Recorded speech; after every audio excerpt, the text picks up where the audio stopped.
Alors la santé mentale des vétérinaires, c'est un enjeu évidemment de santé, de bien-être pour toute l'équipe vétérinaire et c'est extrêmement important d'enfin s'en soucier et que chacun prenne conscience de l'importance de savoir qui il est, ce dont il a besoin, comment aller bien, comment chercher de l'aide quand il faut. Donc oui, c'est un vrai enjeu pour l'avenir de la profession.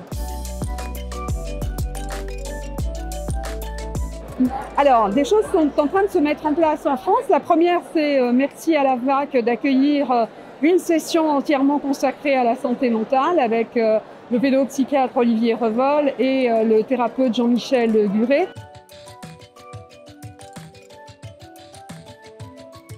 On a enfin l'opportunité de parler d'une particularité du monde vétérinaire qui est qu'on a une neurodiversité énorme, qu'on a vraisemblablement plus de HPI, plus de Asperger, vraisemblablement des hyperactifs aussi en plus grand nombre.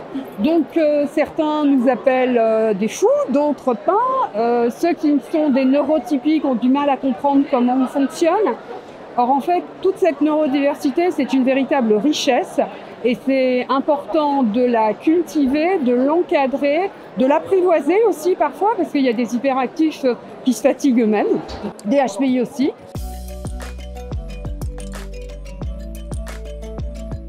Je pense qu'il faut effectivement aller voir des lieux ressources. Par exemple, si malheureusement c'est un problème de dépression, l'association Soins pour les professionnels de santé a des ressources extrêmement importantes, des webinaires. On peut appeler un psychologue 24 heures sur 24, être mis en consultation automatiquement. Il déclenche également des hospitalisations s'il y a besoin. Et c'est bien d'être avec des vrais professionnels de la santé mentale.